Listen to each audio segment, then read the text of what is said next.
الاسباب والنظائر فی الفقہ الحنفی، اس کے اندر اس بحث کو جب چھیڑا گیا تو کہتے ہیں لا تصح ردۃ السکران، اگر بندہ نشے میں ہو تو وہ اس حالت میں اگر کوئی کفر یا جملہ بول جائے شان رسالت سے ہٹ کر تو کہتے ہیں وہ مرتد نہیں ہوگا، کیونکہ اب اس کو ہوش جو نہیں.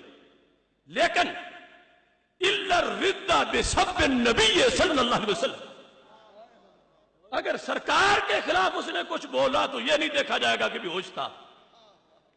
فَإِنَّهُ يُقْتَلُ، اسے قتل کیا جائے گا. وَلَا يُعْفَى عَنْهُ، اسے معاف نہیں کیا جائے گا.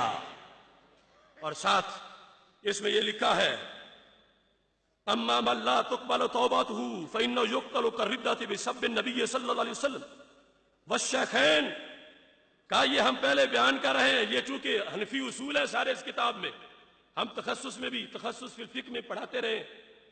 انہوں نے کہا کہ جو بندہ سرکار کو گالی دے کے مرتد ہو لا تقبل توبته، اس کی توبہ قبول نہیں ہے، جیسے اس کی قبول نہیں ہے جو شیخین کو گالی دے، حضرت صدیق اکبر، حضرت فاروق اعظم رضی اللہ تعالیٰ عنہما.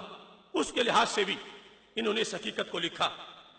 درر الحکام فی شرح غرر الاحکام، اس کتاب کا آسان لفظوں میں مطلب یہ ہے کہ اگر پاکستان میں نظام مصطفیٰ صلی اللہ علیہ وسلم نافذ ہو جائے تو حکومت چلانے کا طریقہ.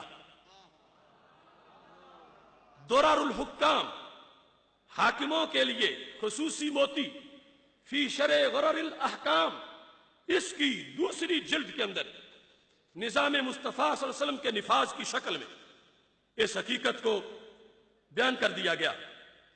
تنبیہ، وارننگ کے طور پر کہتے ہیں محل قبول توبۃ المرتد ما لم تکن ردتہ بسب النبی صلی اللہ علیہ وسلم او بغضہ صلی اللہ علیہ وسلم، کہ توبہ وہاں قبول ہوتی ہے جہاں سرکار کی توہین کے بغیر کوئی مرتد ہوا ہو، توہین اس نے نہ کی ہو.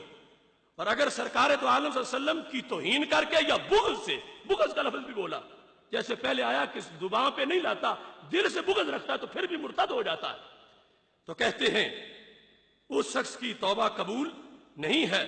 اور انہوں نے بھی یہ لکھا ہے قضا یقتل حدا بسب الشیخین او الطعن فیہما ولا تقبل توبته علی ما هو المختار للفتوی. یہ لفظ سب یاد رکھیں. روایات کے اندر مد و جزر ہوتا رہتا ہے، لیکن حنفی فقہا فتوے کے لیے کس بات پر مختار کہہ رہے ہیں، یہ ملا خسرو انہوں نے اس انداز میں اس مقام پر اس حقیقت کو واضح کیا. کہتے ہیں کہ جو شیخین سیدنا صدیق اکبر رضی اللہ تعالیٰ عنہ، سیدنا فاروق اعظم رضی اللہ تعالیٰ عنہ کو گالی دے، اس میں سارے متفق ہو رہے ہیں کہ اس کو حداً قتل کر دیا جائے گا. تو کہتے ہیں جن کے یاروں کی توہین برداشت نہیں ہوتی تو اس نبیوں کے سلطان کی توہین کیسے برداشت ہو جائے گی. ایسے ہی ان امور کو بیان کرتے ہوئے مختصر و اختلاف العلماء، یہ امام ابو بکر جساس 370 ہجری ان کی تاریخ وفات ہے. انہوں نے اس کتاب کے اندر اسی حقیقت کو بیان کیا. کہتے ہیں قال اللہ فی المسلم یسب النبی صلی اللہ علیہ وسلم، کہ امام لیث کہتے ہیں کہ جس بدبخت مسلمان نے ہمارے نبی علیہ السلام کی توہین کی، انہ لا یناظر، اس سے کوئی مناظرہ نہیں ہوگا، مناظرے کا موقع گیا. ولا یستتاب، اس کو توبہ کبھی نہیں کیا جائے گا، نہ مناظرہ نہ توبہ. پھر یقتل، اسے قتل کیا جائے گا. تو امام کتنے دن بعد، کتنے مہینے بعد کہنے لگے یقتل مکانہ، اسی جگہ پہ ڈھیر کیا جائے گا.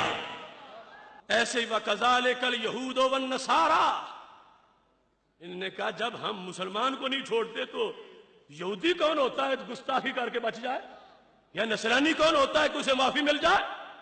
ایسا نہیں ہوگا. اب یہ امام ابو بکر جساس کوئی 10ویں 11ویں یا 14ویں صدی کے نہیں، 370 ہجری میں وفات ہے۔ اس وقت انہوں نے یہ کہہ دیا تھا کہ مناظرے والے دروازے بند ایسے بندوں سے، توبہ کا قصہ ہی کوئی نہیں، ڈھیل 2-3 دنوں کی نہیں، اسی جگہ مکانہ یقتل مکانہ وَكَذَلِكَ الْيَهُودُ وَالنَّصَارَى، ایسے ہی ذمیوں کا بھی حق ہے، انہیں بھی مہلت نہیں ملے گی، ان کا بھی اس طرح ہی حساب کیا جائے گا۔